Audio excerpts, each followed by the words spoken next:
Brenda and Dylan having sex on prom night.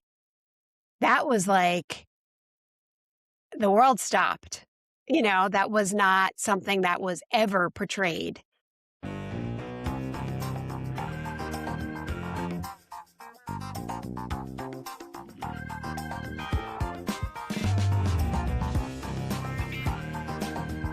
Strangers with Kittens, Gen X stories from the least parented generation.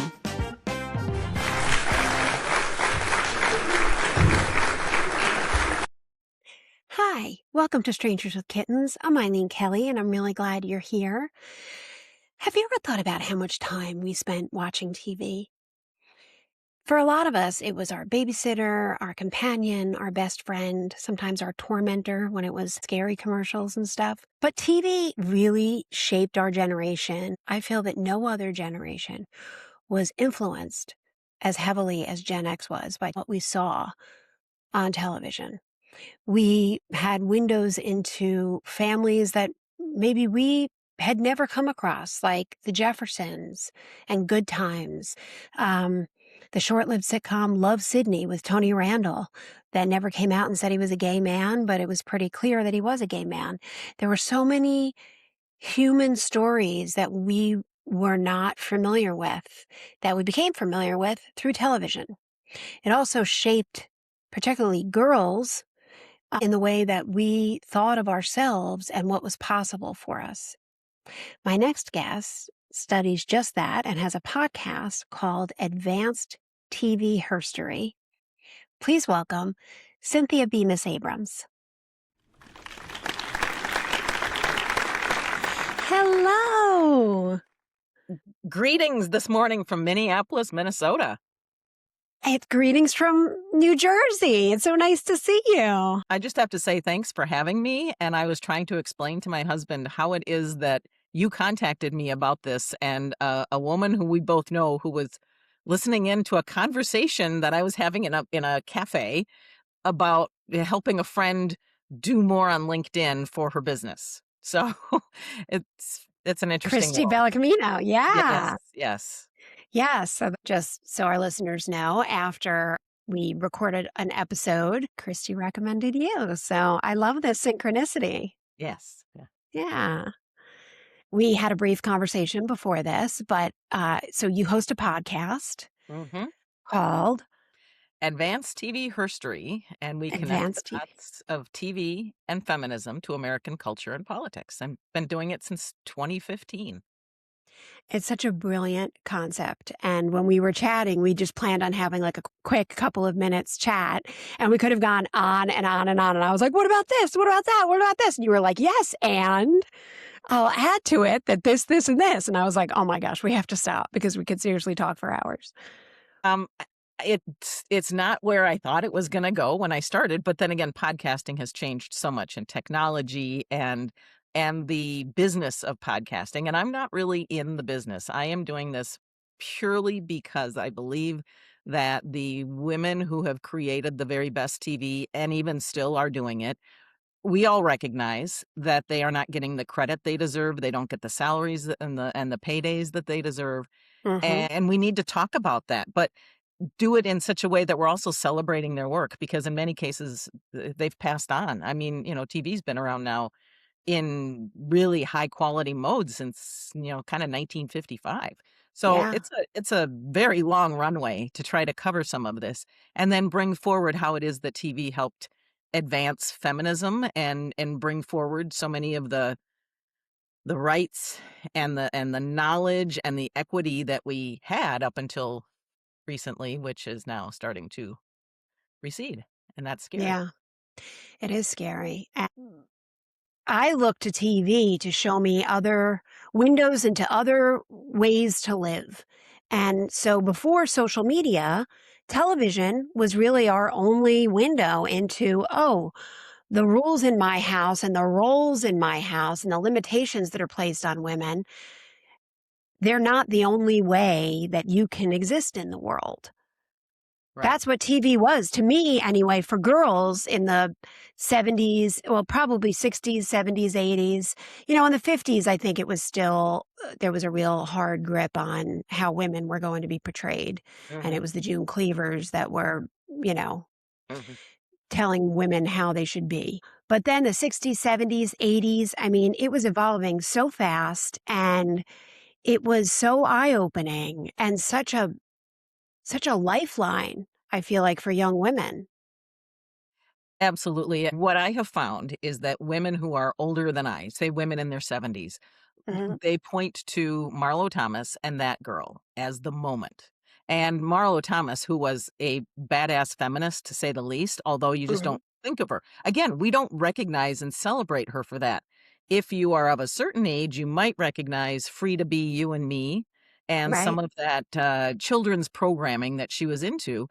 But she sorta quit, and Gloria Steinem kept the cause going and a few others, but Marlo Thomas and Gloria Steinem and Bella Abzug and Betty Friedan, they were all in the thick of it. It was the 2 generations of, at that point, second wave feminism. And then you get these incredibly brave, I'll call them brave, showrunners like Norman Lear, and even just as brave was Mary Tyler Moore, the MTM Enterprises, and all of the different series that those 2 showrunners or those 2 entities developed, and they were very complementary. It wasn't like there was competition. There was just a real sense that women wanted to see women on TV, and it was a huge market gap that was Yeah. existing, and they were right.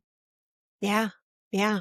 I watched That Girl sometimes in reruns in the mornings, like if I was home, in the summer Mhm, or if I was homesick from school. So it felt dated, different than I Love Lucy, but it felt like this was of a time that has passed.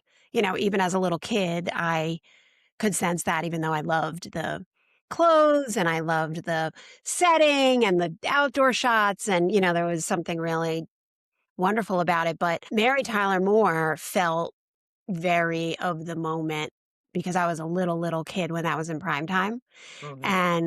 and I feel like even now, I'll go back and watch old episodes, and they hold up in a lot of ways. I mean, And they're so sexist in some ways, but she's pulling them along, you know? yeah, I mean, it was sexist. It was very normal for the time, as was Mhm. sort of That Girl. The big difference, of course, being that there were many more women writers on Mary Tyler Moore who went on to many other series, but the door was open and they just filled the writers' room with women, as well as women doing costumes and the development of Rhoda Morgenstern and that whole look. That was a woman who had a very distinct style. Casting Right, was a woman, and so kudos to everybody involved, including Mary having such a strong voice in the development of the series because initially they were thinking maybe she should be divorced and, initially this and that. And they couldn't have certain things happen because the network was pushing back. But right. Mary Tyler Moore, and then you get into the '80s and it just blossomed. And then, what I'm really learning is that the '90s kind of became a little jaded and also women's TV was balancing second wave and third wave audiences. But you also Mm, had cable who was then starting to cater to what became third wave feminism and then you get into Buffy and Beverly Hills 90210 and Melrose Place and things like that, where you still had, I'm convinced, I haven't done any surveys, but I'm convinced that younger women or kids, even as we were kids watching Mary Tyler Moore, mhm, watched Melrose Place and Beverly Hills 90210 with the same attention to detail and relationships and the wise counsel that we were getting from the soap operas. mm. Yeah. Thinking back too on those series, think about the groundbreaking episodes that happened, like Brenda and, Dylan having sex on prom night. That was like the world stopped. That was not something that was ever portrayed Right, in prime time. When in you think time. now about what we saw on in soap operas, that was kinda happening. We were an older audience would have not even batted an eye, but I think because the '80s and the early '90s sort of still hung up on sort of abstinence education and sex education or whatever, but Because of AIDS. yeah. There was a huge Yeah, backslide in the sexual revolution because of AIDS. And Yeah. the Christian, or whatever you want to call it, the Christian nationalists grabbed that and used that as an opportunity to clamp down on women's rights, on sexuality, and it really rolled things back. Mhm. And I don't think we talk about that enough, that the effect that it had growing up during the AIDS crisis and safe sex and everything was affected. Mhm. It wasn't just health class in school. It was everything. That's what we were learning about in biology class and how the virus worked. And it was just, I remember seeing graffiti that said sex kills. Like that's the mindset that I grew up in. Right. While as women, with Roe versus Wade, and all of the technology going into whatever sort of reproductive prevention you wanted to take, women of certainly my generation and going forward were focused on, and I say my generation because I'm kind of this baby boom X. I'm right on the cusp. Hmm. College. It was college. It was getting a job. I don't wanna have a baby when I'm 20 or 21 or whatever. Right. This is my choice and my body, and I guess that was another aspect that Beverly Hills, more so even than Melrose Place, really, they served this content up fresh, and if you are of a certain age, you look at it and go, "Well, we had that back in 1976 or 78 Right. or whatever." But Right. this abstinence education and the almost elimination of health class and sex ed, Hmm. we've been sort of paying a price for that, I Yes, think, ever since. absolutely. I couldn't agree more. And they really did. I'm thinking back on episodes about Brenda thinking she was pregnant and what was she going to do. And I feel like Melrose Place was more the episode I remember that really kind of pushed the envelope in terms of sexuality was the gay kiss, which they ended up chickening out on. And there was a character, Matt, and I forget who he was kissing, but he was going to kiss someone on screen, and it was going to be the first same sex on screen kiss. And then they ended up pulling the shade down or something, and they chickened out. um 30 something had an HIV episode. Designing Women had one of their most powerful episodes, written I'm sure by Linda Bloodworth Thomason, was about a teacher at the junior high or whatever who was gay and I think had announced that he had HIV. And you can expect the sugar bakers, and it was an Annie Potts. I think she was the one who really delivered the monologue on that one. It was everybody was trying to understand it. Right. And it was such fuel for the fire of homophobia and the Christian nationalist agenda Mhm. that it really set us back like Mhm. decades. Yeah. Mhm. Yeah. So it was one of the things I guess I try to do in my episodes is sort of bring up where some of this stuff was in the zeitgeist, what we were thinking, how it is that episodes came to be.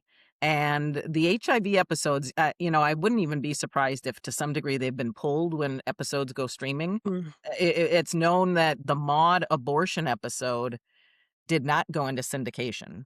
And that was from Really? 1975, 8? I think it Oh, 5, was. okay. I mean, they aired it once and that was it. And but I do Wow. believe it is on the DVDs. So lots of decisions are being made right now. And that, this is another one of my rants, but lots of decisions are being made by rather conservative corporate white men about what is going to air on streaming, what continues to go into the DVD for the physical media, which I'm a firm believer in physical media. I want to be able to watch it whenever. Right. And don't get me going on my conspiracy theory about women showrunners and Murphy Browns. Get going. I want you to get going. We're doing it. The amazing part about Instagram and social media is everybody starts to have, kind of, they put in their little 2 cents. And my 2 cents is that it just feels very, very intentional that the women showrunners get a series or two or maybe even three, and then they sort of get taken off the map. And they get taken off the map in rather cryptic ways. I mean, it's not the Russians pushing people out of windows, but it's kind of close. And these series, sometimes they vanish or the showrunner just pulls back and doesn't create anything more. And when she doesn't create anything more, she's not teaching the next generation. So there is a big fall off between Terry Louise Fisher of LA Law basically. She'd come out of Cagney and Lacey as a writer. LA Law and Stephen Bochco kind of just shoved her out the door by the second season. Linda Bloodworth Thomason is kind of there in Missouri somewhere and doesn't do a whole lot. And she came forward saying that she had gotten an NDA and a big payoff from Les Moonves. This all happened in 2018, that she probably broke her NDA to say that Les Moonves did not sexually harass her. He was the head of CBS at the time, did not Mhm. harass her, but definitely was a misogynist. And then Diane English and Murphy Brown, and the fact that we can't watch Murphy Brown. And how did that come to be? Because these are some of the smartest lawyers in the country, entertainment law, who had to know that VHS and DVD was all coming. So, Right, and there's money to be made. When there's money to be made, it's hard to believe that someone is powerful enough to stop it. right. But when it's Candace Bergen with that hair and those shoulder pads and some incredibly well-written skewering at that point, from a very progressive standpoint, I Right. think there were people who decided that they really did not want to have that power continue and be ceded to the next generation. Wow, and so that's why she was pushed out altogether? They just didn't want her in Diane, television? I'm Yeah. sure they wrote her a very healthy check. And, it's a little bit like My So-Called Life. Mhm. What a fabulous series. Yeah. True, and I did a podcast episode on it. It's called The Women of My So-Called Life. And initially, I was just like, "Oh, wasn't it great? Angela and her mother, and then Rayanne and her mother." And so it was these sort of yin and yang, or less structured and more structured. And that Mhm. was kind of the episode that I thought. And then I was laying in bed one night thinking about, it wasn't great ratings, but they'd also gotten moved around a lot. Right, I Um, remember that.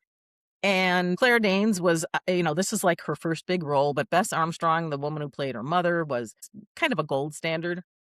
And it's my belief that the whole Ricky being gay, a Mhm. high school Boy. gay person of color Mhm.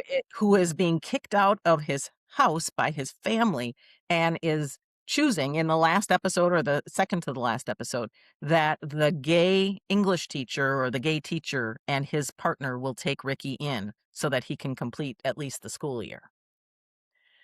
And so then I was like, wow, well, I can imagine that there were some people who freaked out about that. Right.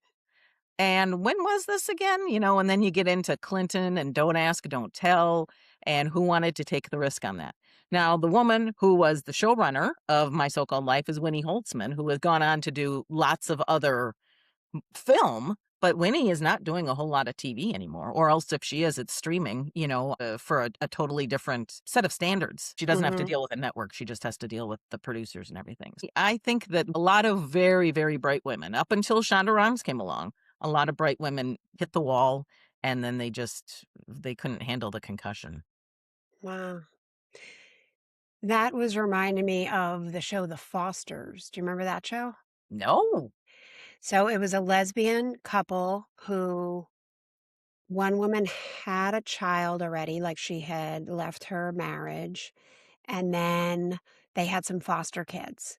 And there was a whole movement to try to get this show taken off the air. I think it may have started on ABC, then it moved to their kind of young adult spinoff called Freeform, Oh, sure.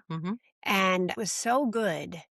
And it was really well written because there was just so much representation. Every character was a different human being from a different set of circumstances with a different orientation or motivation. There was a trans kid. That was like a huge thing with this whole boycotting of ABC. So, yeah. Is it This Is Us? That was kind of a Yeah. hour-long drama that had a lot of diversity and representation. And again, getting to the point of representation and being able to see yourself on TV, whoever you might be, is something that, honestly, when I started podcasting in 2015, maybe that term existed in academia, or maybe it did if you were in a non-majority population, whether it was disabled or a person of color, or which ethnicity and all of that.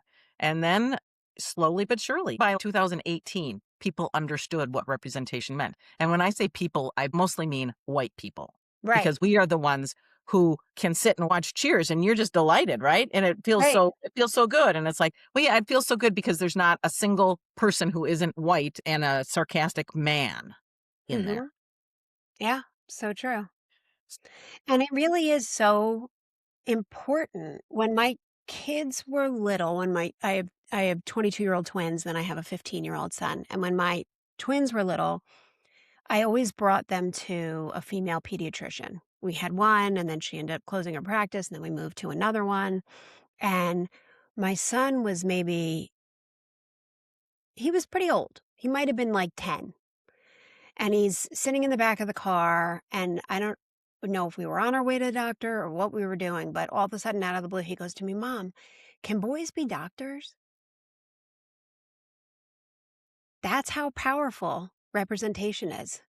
It That's really not is. anything I even thought would be a question because that's mostly what you see. I mean, especially, when we were growing up, that's all you saw. Mhm. But he didn't, and so he wasn't sure. And when you put that into every other situation, right? Like Cheers, for instance. You're a person of color watching this show. Huh, I don't see anyone that looks anything like me, you know? Right. And the 2 women who I could sort of relate to in 1982, one was a woman who was really quite bright, who was underemployed and Mhm. insulted most days, and then the other Constantly. one was, very blue collar, high school degree, just sort of sarcastic and biting. And cold Yeah, and yeah, bitter. Yeah. and it's like, that's not where I went to see myself, but then at that same time and again, that's in the comedy realm, Mhm. but then you had Hill Street Blues and the fact that Betty Thomas as a uniformed woman police officer, and then Mhm. Veronica Hamel as the very Right. professional and smooth public defender. Very different characters, and yet they really propelled that series. And I mean, I've gotten feedback. I did an early episode on the Hill Street Blues women, and women lawyers in particular, said Joyce Davenport helped them make a decision to go into law. I mean, uh, people today need to understand that we would take almost anything you could get Yes. and sort of hang our hat on, "I can do that." And actually, one Yes. of the episodes an interview I've got coming up is with Linda Kelsey, Minneapolis or, Minnesota's Linda Kelsey, who was the reporter on Lou Grant. And Lou Grant ran from, Oh, Lou 77 Grant. I'm to thinking Mary 82, Tyler Moore. Yes, and yes. it was a drama, and it was set in a California newspaper. Mm. Every single one of any of those women, basically from the late 70s all the way through past Cagney and Lacey and all of that, very, very powerful, and really brought along then the third wave of feminism. Kind of managed the transition from the second to the third because they were showing that these women could exist in the workplace and could fight for their rights and fight for advancement. Right, and it was more, "We're just here and we're doing our job. Deal with it." And less asking permission and educating and dragging their coworkers or superiors along. I remember noticing that as a kid watching Cagney and Lacey and loving it and feeling so empowered by it. There is so far still that we have to go to get to something that looks like equity Mm, that we can't waste a single voice or a single opportunity. Eh, I did one episode on that, and then I've done some follow-up on sort of what came about from all of that. But there were really only 2 episodes that rolled out of it, and one was a Designing Women episode where the women are just sort of mhm. up in arms, but it's a very point counterpoint approach. And then the other is A Different World. A Different World is just such a transformational series and was so genius. I caught a couple of episodes of A Different World, but I didn't really get a sense of it. It's worth picking up, in syndication. It airs on BET or, ION, I think, kinda consistently.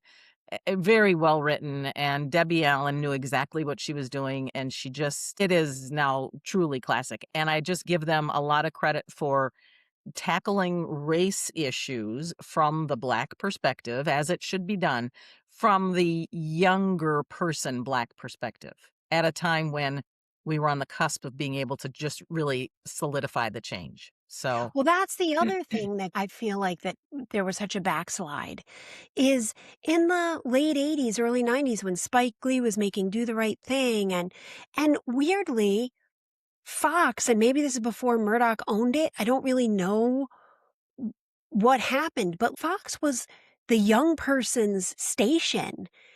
Beverly Hills 90210, 21 Jump Street, Living Single. They were groundbreaking shows. Mhm. And Living Single was 4 Black women. Where else were you going to see that? Right. They And really were.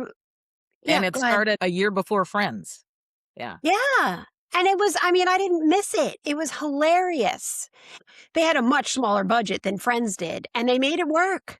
It was great. I don't know what happened. I don't know if Murdoch didn't own it then or what, but Fox was like young, progressive, cutting edge. I mean, 21 Jump Street, there were, I think, 2 women in it, Yeah. Holly Robinson Pete now, Yeah. and Um, I don't remember I the have a other list woman. of some of the writers because some of those writers went on then to other series. There is a lot of information out there about Fox, which then was the WB, because it was also where The Simpsons started. And Right, that was The right. Simpsons actually started as little shorts out of the Tracy Ullman Show, which is Yes, yes. yes. And And In Living Color, yeah. amazing. So, there's a lot out there that how it was available and why the decisions were made to basically close the door on it, because it's a part of understanding we live with streaming and we live with sort of TV being able to come at us, and if you A la can't get it, carte. yeah, and that somebody can, if nothing else, toss it up on YouTube or whatever. And they also hear us, of a certain age, just talk about the fact that we had the 3 broadcasts, the 3 networks, and then maybe you had public television. Or maybe you had the local channel, which was mostly syndicated, Hogan's Heroes and Green Acres kind of thing.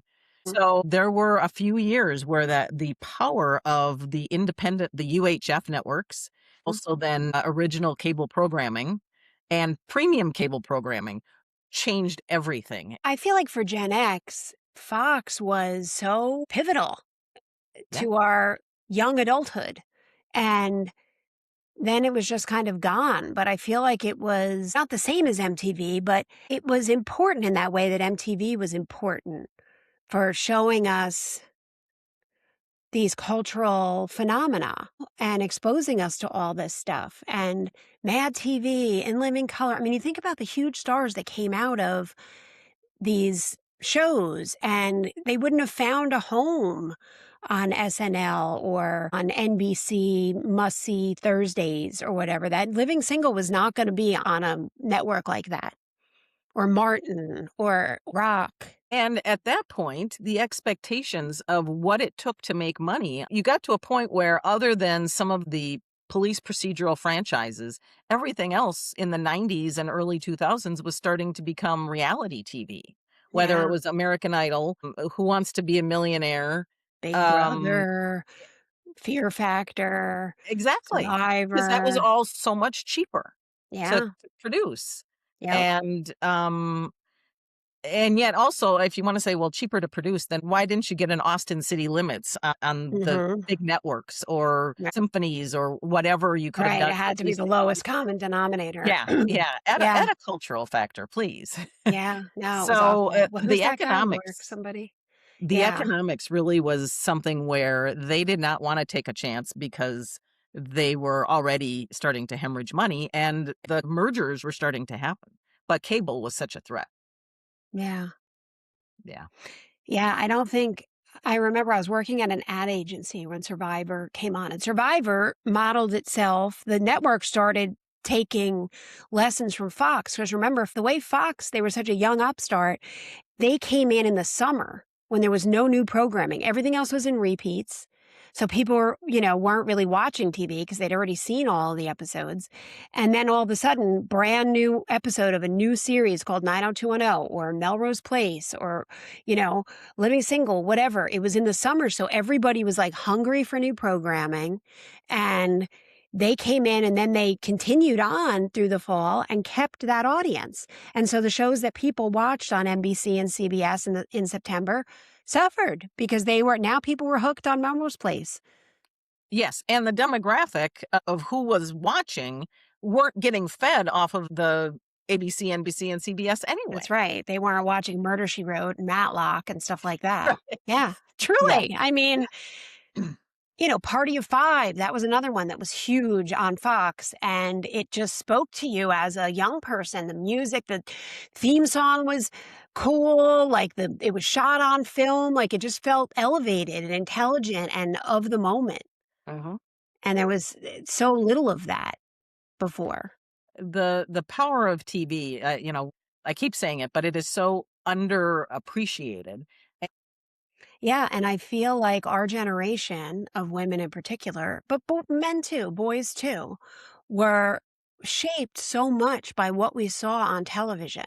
And look, we spent a lot of time in front of TVs. We were latchkey kids. We were alone a lot. We were left to our own devices. And we were watching a lot of television and consuming a lot of these ideas. Mm. And to hear what was going on behind the scenes and the person behind these ideas, and also maybe what they were trying to do versus what they were eventually able to do based Mm. on the pushback they got from networks and things, is really interesting. Yeah, just that point alone. And I can go through every decade of television where somebody has told a story on the podcast about something that they tried to make happen, the wish, the whatever. The earliest one, and the one that truly is a story of podcasting, is that last December I interviewed Donna Reed's daughter, Mary Owen. Donna Reed, for people who don't know, the Donna Yeah. Reed show was so different in terms of the depiction of a woman because this was, yes, a homemaker, but the TV series revolved around Donna Reed, who had been, prior to TV, a huge film star, including It's It's a a Wonderful Wonderful Life. She was Life. Mary, the female lead. So Mary and I are chit-chatting, and I mean, the fascinating conversation with her had also to do with how do you preserve a legacy of your mother, who has now been gone since 1980 something, Right. and who had such a body of work and still has a following of people who are in their, now in their, 70s, 80s, and 90s. Right. So we're talking a little bit about the TV series because I went and, watched a bunch of episodes, and is a definite feminist strand. She is, through body language, through the scripts themselves, just the fact that they were choosing some little conflict that was happening in their household gave you an indication that this is a working woman and this is a woman who is producing her show, and she's not going to be made the butt of her own show. And then Mary says, yes, she was made aware of an interview with a journalist that Donna Reed conducted in 1984-85 when she was doing Dallas. She replaced Barbara Bel Geddes shortly on Dallas for just a short period of time. Mhm.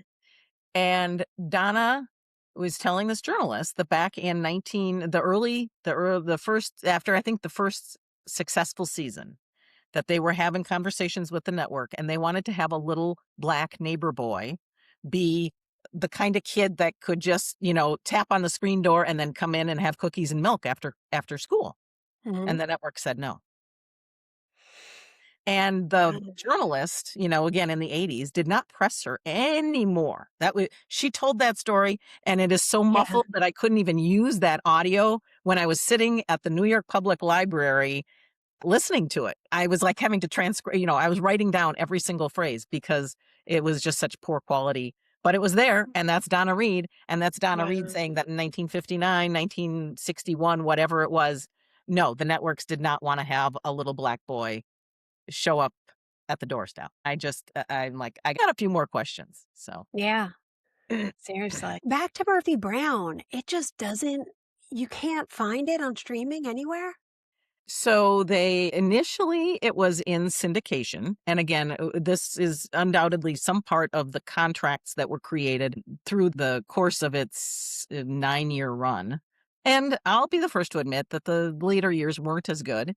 Mhm. They had Murphy get breast cancer and just lots of different things. And the cast turned over a little bit. But the first season is available on DVD and then the rest aren't. And a lot of Mm. times the excuse is the amount of music and how expensive it would have been to get the music rights to put on DVD. Well, I mean, that ship sort of sailed with China Beach and WKRP, although and they were able to substitute some WKRP music. Right, and I was just gonna say, like, I remember the show Charmed had this song by Love Spit Love as their theme song, and then when the license expired, it just went to some weird kind of generic-y something that someone threw in there. And, and so then now that we're at the stage of streaming, and I did an interview back earlier this year with the executive vice president at Weigel Broadcasting, who creates Start TV and Me TV, and they are carrying all of these really great series and bringing them back into format. And the negotiations with what seasons are available of the Donna Reed show, and every season but the last season, because somebody had the production changed and the rights aren't available, and a streaming network isn't necessarily going to want to work too hard to get it. It's mistakes that were made 40 years ago in some cases. Not that they were necessarily lazy, but perhaps they weren't necessarily at the top of the game in Right, media law to right. understand where technology was going. Was going to go, and to just have it locked down tight, it's kinda messy now. Yeah, Mm. and you would probably really have to want it in order to get lawyers to focus on it, and that actually was, some of the conversation I had with Sherry Lewis's daughter, Mallory Lewis, because you had Sherry Lewis, who died fairly rapidly after having announced that she had, ovarian cancer, and at the same time, the copyright and trademarking of lamb chop and everything else, it lapsed, and people on the backside of the business weren't paying attention, and Mm, then all of a sudden, the people who owned the rights to everything that was then sitting there did not really wanna play ball, and it was Sony, and it was, it's Sherry and Lamb Chop, that's nothing to them. right, yeah, yeah, So, clawing back and getting this stuff to the point where it can even be put back into the public realm is hard, hard, long work. yeah. Sorry, I have a little dog next door that barks a lot, and then once she starts barking, then they get all activated by it. Quiet, guys. Um, So do I get to ask you, what was the TV show that, you saw when you were young that sort of made you see yourself? And did it uh, have to do with comedy? it did. Well, okay, so I didn't think of it as, "Oh, I wanna be her." I just knew I wanted to be in this space. Like, I didn't think of it as an option for me, but I used to sneak down. I remember being in 1st grade and sneaking downstairs to watch Johnny Carson. And, like, I would fall like, it's weird to fall asleep in class when you're in 1st grade. Like, if you're a teenager, maybe. I used to fall asleep in class all the time in 1st grade and get in trouble because I was up watching Johnny Carson, and I only wanted to see the comedians, and I wanted to see Phyllis Diller and then Joan Rivers, and then, later in the '80s, Roseanne Barr. But seeing women speak their mind and be funny and kind of outrageous like Phyllis Diller with her clothes and her wigs, and it wasn't about being pretty, like, she made herself less attractive, which I found fascinating and magnetic, and talking about her husband and her mother-in-law, and it just was so powerful. So that was I think that had the biggest impact on me, and then, um the Dick Van Dyke Show, I just loved. I'm a Libra. I am really into design. I've redone a lot of homes, and I just love the Petrie's apartment. I loved their furniture. I really watched it mostly for that.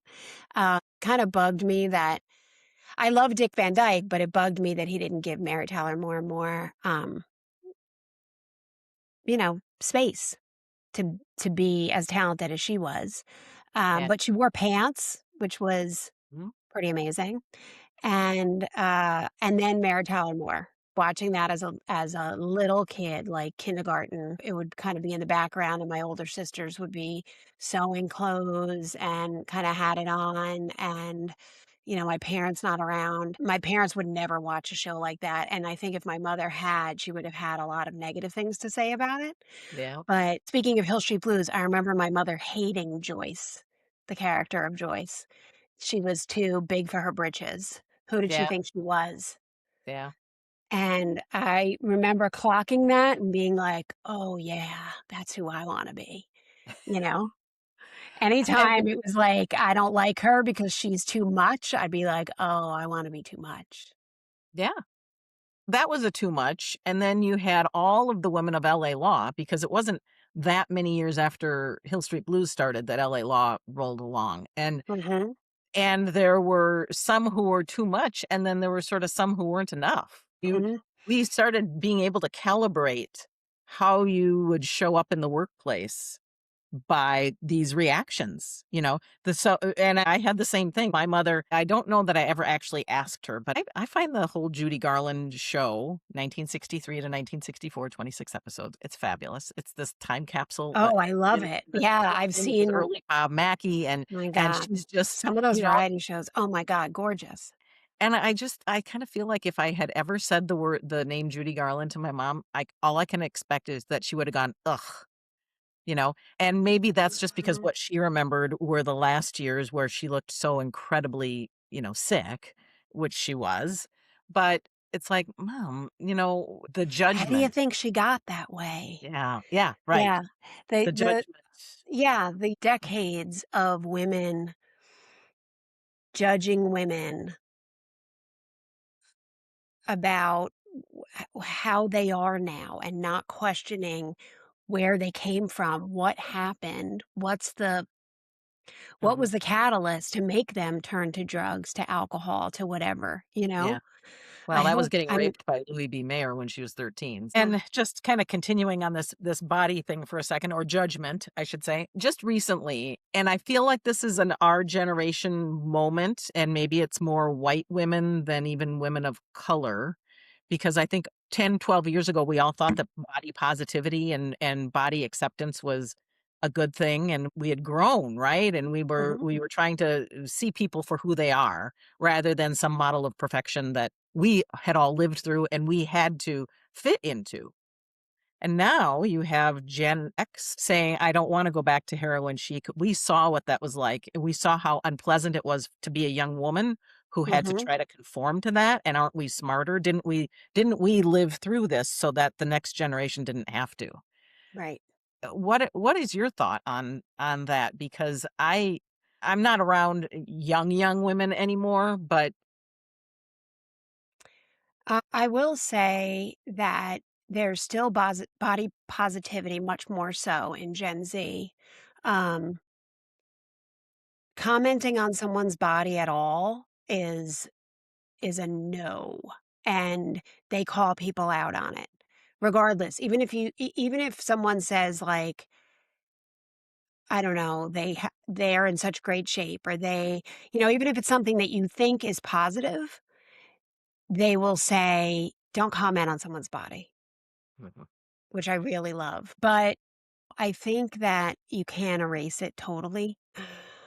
I mean, it's There's with oh it's with the best of intentions that they don't want, 55-year-old women want to impart their wisdom that it's your body. And by the way, all of this messaging about you not liking your body this didn't exist before media, let alone before social right. media. And now with a lot of diet drugs, and I'm not being negative about them. I know that they've helped a lot of people, but I think they're also being abused, and I also think that a lot of celebrities are, going overboard with them, and they're looking scary in the media, and young women are picking up what they're putting down, you know? Yeah. Yeah.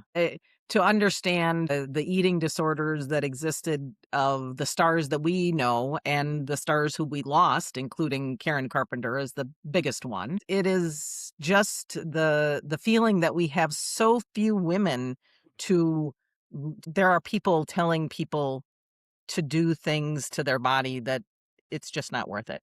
Women in and out of entertainment recognize that those are pressures that the world is putting on them that they don't need to put on themselves. Yeah. Yeah, I do think that young people granted, I live in a blue bubble, but, like, by design. I've been outside the bubble, I like life better inside the bubble. Um, but I do think that young people are exposed to a lot more for good and for bad, but mostly for good on social media. They have the advantage that we didn't have of being able to see so many different ways of living, and I do think that our natural inclination, our souls, right? We want good. Mm, yeah. So, as a funny lady, can I ask you one more question, funny lady? Who of all of the women on screen on TV, who had the best timing or capacity to deliver a line? Probably it's going to probably come out of a sitcom, That's hard to narrow it down to one, but the or person's face that popped in my head as you were asking that question was Jean Stapleton. oh Her reactions, her just pondering face was hilarious. yeah, And she had a lot of facial control. yeah, um, her physicality, her energy, her and also just how much she loved her, you Mm. know? Like, she just elicited such love and empathy and sympathy um and I feel like because all the other characters were so big around her, sometimes people didn't necessarily see her genius, you know? Yeah, yeah, and I was just thinking when you said the big people around her, just how they had her costumed. Her wardrobe was always very muted, greens Yes. and beiges and browns, Browns. and Mousy brown. then Sally Struthers would, as her daughter, would kind of get some of the blues and the brights and the yellows and things like that. But yeah, Right. And that had you never know, the occurred. bell bottom hip huggers and stuff, and that was all very eye catching, you know? Hmm, Characters back then, female characters to identify with.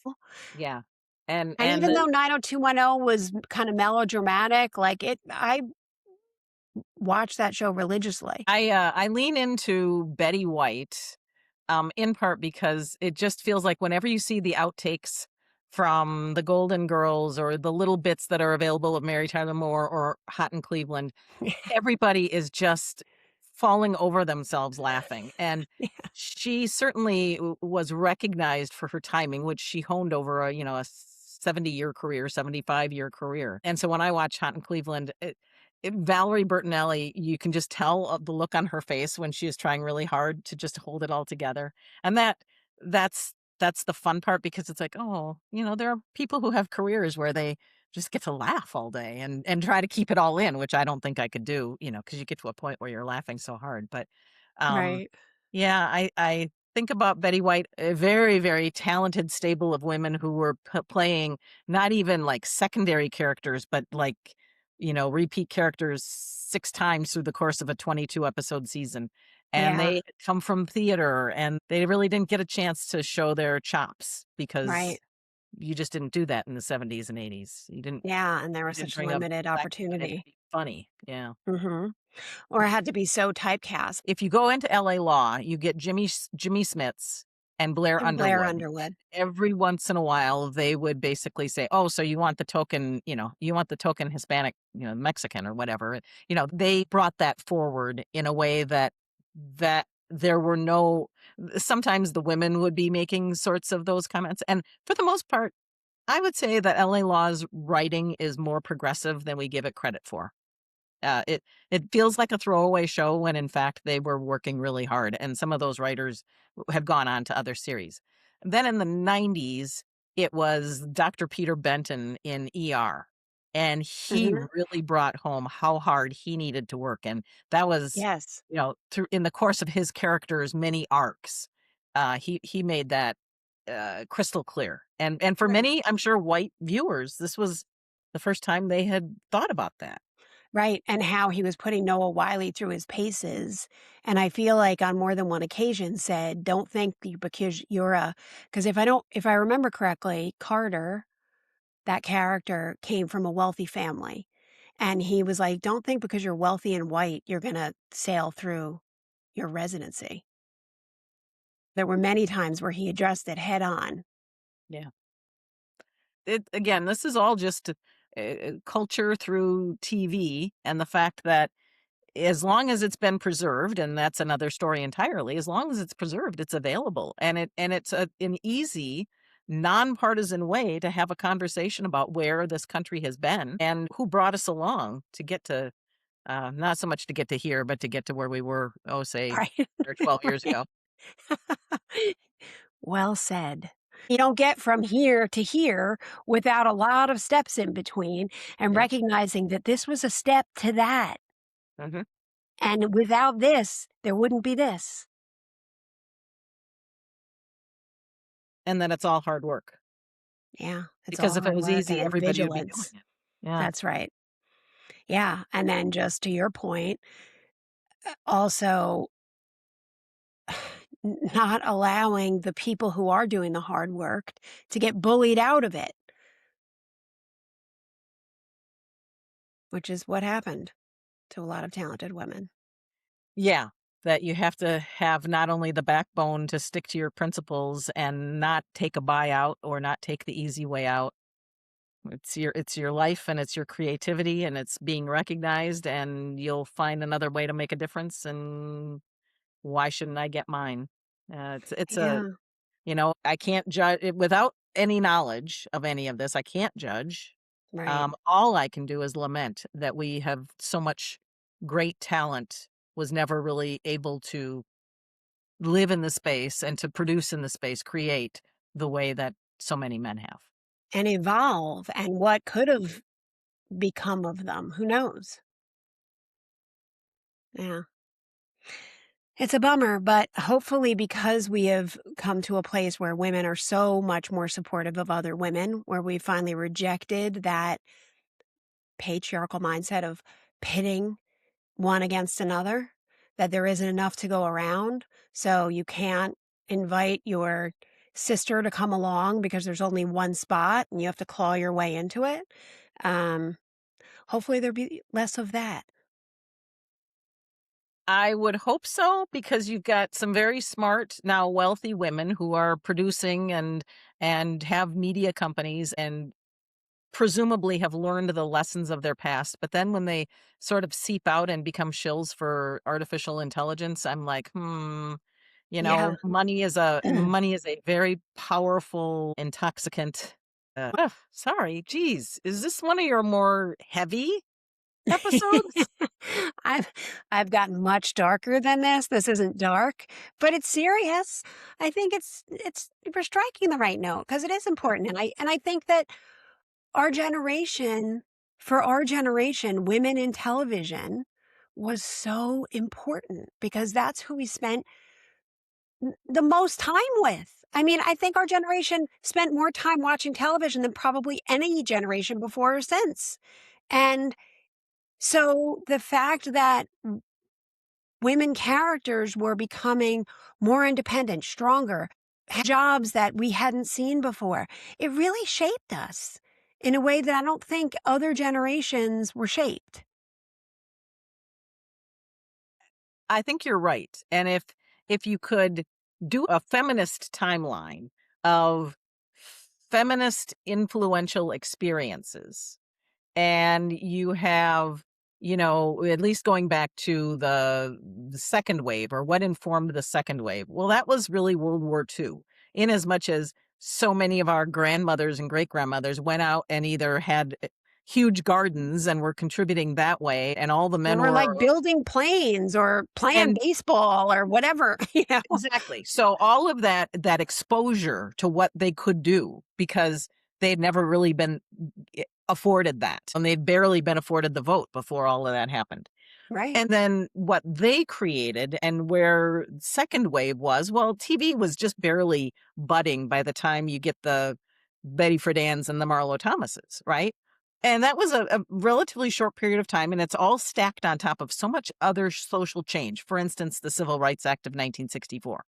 And then what sort of created 5, 6, 7 years of just civil rights and equal rights just rocking the system. right, I mean, that was so TV then became sort of the happy entertainment. They didn't want to get too serious. Then finally, everything starts to sort of gel a little bit. The power of TV is starting to be understood.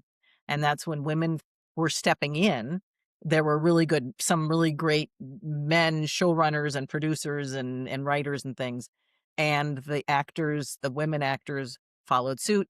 And there we all were, just waiting, and waiting not just for the 3 channels, but then for ultimately cable. And you just don't get to where we are today without that big chunk of TV taking over, because we didn't have World War II. right. And And so television was everything for me. Mhm. And because I was a latchkey kid and because I was alone a lot, it was my babysitter, it was my companion, it was my role model, and shaped me so much and let me know what was possible. and it became our education, our health education, Mhm. because nobody talked about breast cancer, at least not until Betty Ford was diagnosed with it and had her Right. surgery. And Gerald Ford is literally crying, at the hospital. And I mean, that was all just very moving. Uh and she took us through some really important stages in her life. And they felt like, that was news, and it was some woman who wanted to talk about it. Well, no woman in my family ever wanted to talk about anything health related. Anything. Nope, anything. So I absorbed it like a sponge. I mean, they taught me so much. Those made for TV movies were bold back then. Do you remember there was one called There's Something About Amelia where Ted Danson was an incestuous father? No, but it doesn't surprise me. And I And was in like junior high school and it was like, what is going on? and Farrah Fawcett in The Burning The Bed, Burning and Bed, Meredith Baxter Baxter in Burney. An Eating Disorder One. Mhm. Yeah, they Burning were Bed anyway. There was one with Richard Crenna where he was a horribly abusive, police officer. He was horrible to women, and he ends up getting raped. This was wow. made for TV, and it was called, like, The Rape of So and So, like his Mhm. character's name, and, I think back on some of the stuff that was on television back then, and it's pretty impressive and shocking. The made for TV movies came along at a time when the films coming out of Hollywood were not as strong, and the activity, because of how family schedules were, that even adults weren't going to the theater to see movies. And then the made for TV movies, which had, call it, social progress as the agenda, whether it was Mhm. mental health, physical health, social justice issues, Yeah. and all of these made for TV, the miniseries, all of it. You had literally you had Hollywood caliber talent. Film stars could be paid enough that they would deign to go on TV. That was when the separation between film and TV collapsed. And all of a sudden, Mhm. if it was a good pay and it was a well-written script, I would do it. And that's how you got to see Helen Hayes, some of the biggest names, Betty Mickey Davis. and Betty Davis Betty jumped. Davis went on a horror movie road for a while. She was terrifying to me as a kid. Like, I didn't know her in her heyday. I knew her from these made-for-TV terrifying movies. Yeah. And Jane Fonda was, I mean, everybody, they are almost unfindable today because they Yeah. were not preserved the way that series were preserved. It was never really expected they would ever rerun again even. Mm, And yeah. they weren't necessarily packaged for even VHS. Hmm. Yeah, there were some really scary, made-for-TV movies, like three-parters. There was one about John Wayne Gacy starring, the actor that Dennett, you know him, he was in everything. He was like a big, blonde, like, football build. He played John Wayne Gacy, he was terrifying. Um, all I can think of is Richard Crenna right now. I can't remember this guy's name. Valerie Bertinelli was in one. She was in a Yeah. few, but she was in one that was really scary, and I feel like it was it was about her sister being murdered, and it was I don't know what it was called, but it was terrifying, and it was like a three-parter. Yeah, there were quite a lot, and the quality was really high. The only ones that IMDb are popping up are from 2019, 2022. Dennehy, Brian Dennehy. Oh, Brian Dennehy. Sure, sure. Yeah, Yeah, he he's played passed. John Wayne Gacy, and man, was it scary. And it was, I don't know, a 3 or 4-parter. And there were a lot of movies like that. For some reason, I don't know, the '70s and '80s, the horror genre was at its Yeah, they pushed it peak. as much as they could without as long as it was showing after 8 o'clock or after, family viewing hour and all of that. That was no more or less violent than what you were seeing in Banachek or Night Stalker or whatever. So Oh, yeah, Night Stalker. I loved that show. That was also scary. Yeah, and Valerie Bertinelli played the sister of a murder victim. I think her husband murdered her, but they couldn't prove it. It was so good. She did a lot of good made-for-TV movies.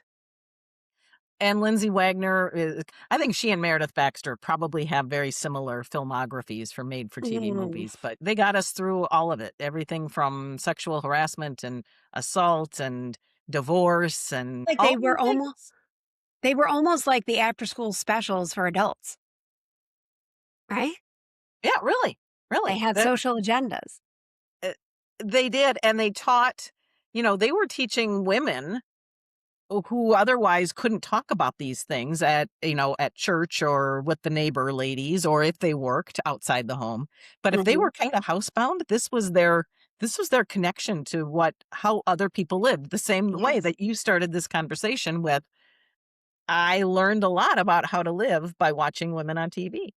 Yeah, and I do think that most women of our generation did, and most women were shaped very much by what they saw other women doing on television. When they were girls, watching women on television shaped them probably in ways that no other generation has before or since. And, you know, some people would say maybe, well, we're making too much of a blanket statement about this, that Mm, we're giving too much power to TV. And a few thoughts. Number one is we don't have nearly the record and the proof of what our childhoods were like because we weren't taking pictures of ourselves every day. right. And unless you journaled about it all, which I didn't, so you just weren't really necessarily thinking about the future. But here was this thing that filled time when you were bored, and we were bored. But even for a woman today who either realistically can say, we didn't have a TV, or, I was always busy doing other things, so I never really got into shows, they still experienced, as you do with the result of intersectional feminism, everybody's situation has changed. Right. So even if you never watched Cagney and Lacey or Policewoman, 8 years earlier, or Law and Order 8 years later, Mhm. women are walking around with better posture and better capacity to process things because that's where they learned it. And Right, and also they're talking to the person who maybe didn't watch it, but giving advice to this person with the information and wisdom that they've taken from these shows, from these characters, from these storylines. because whether it's the Golden Girls or or any of the Norman Lear series, or Living Single. So Mhm. many of these, particularly sitcoms, work off of sort of universal conflict. It is universal in terms of the construction of the story, but then also the universal principles of lying and being caught lying and cheating and sparing somebody else's feelings with a little white lie, and things that are universal to humanity. And that's what Right. keeps them timeless. Mhm. Yeah. The other thing is, I remember going into school and discussing made for TV movies or after school specials or even reruns of Good Times that were on at 4:30 the next day, talking to friends about it. "Oh my gosh, did you see Good Times yesterday? This happened and that happened," and, discussing it. And it really I was shaping us. I guess now that you say that, I'm pretty sure that there were at least in a couple different when I was in probably junior high and high school, where like literally the school district had videotaped whether it was a made for TV movie or a mini series that was based on literature or whatever. That was the easy class because you got to watch a movie for half of it or all of it or two of them. Yeah. And schools didn't have to pay for the licensing rights or anything. They just made sure that somebody was there to press record. Hit record, yeah. Yeah, it was that simple back then.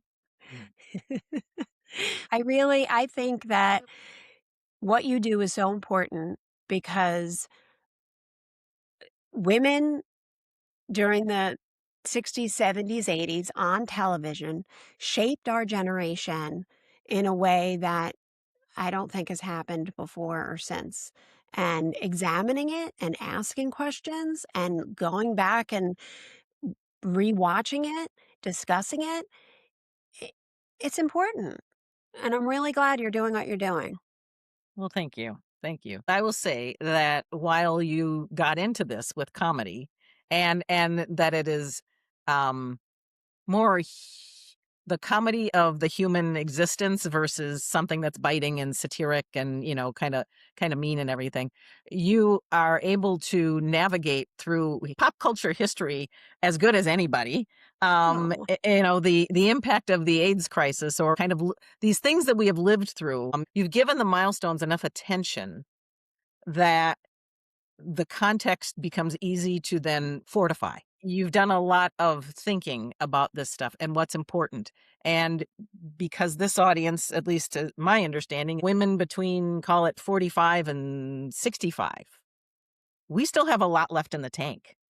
we sure do. And that's both a lot left in the tank that is positive and a lot that is making us angry.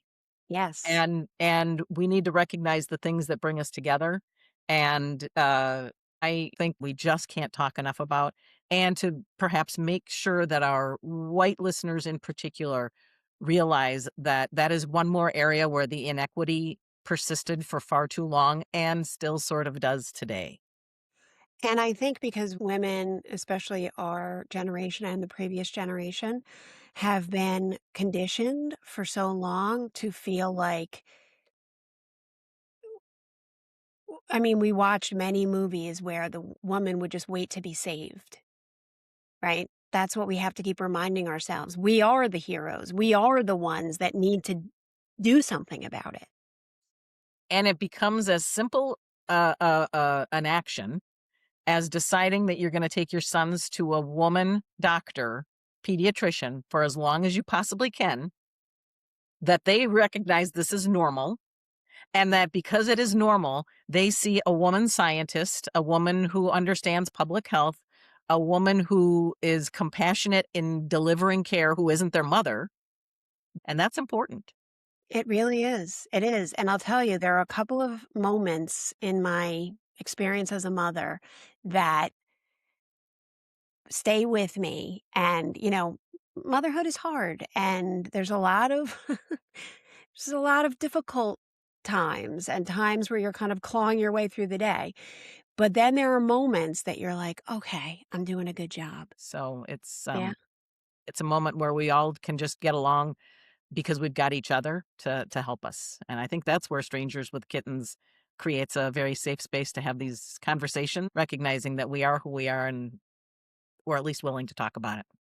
Yeah, and learn and evolve. Well, thank you Right. so much for being here. It's been lovely talking to you. I And I want everyone to go check out your website, check out your podcast, Advanced TV Herstory, which is yeah, on Apple Podcasts and anywhere you get your yep. podcasts. Um, The podcast comes out in video form and audio, so you can go to YouTube, Spotify, Pandora. My website is cynthiabemis-abrams.com. Also, my little cheat is tvherstory.com. and we'll have all the links on socials. Great. Thank you so much for being here. Thank you. And keep doing what you're doing. And I can't wait to ponder who I should recommend you chat with next. Thanks. I can't wait to hear it. All right. Take care. Bye. Bye.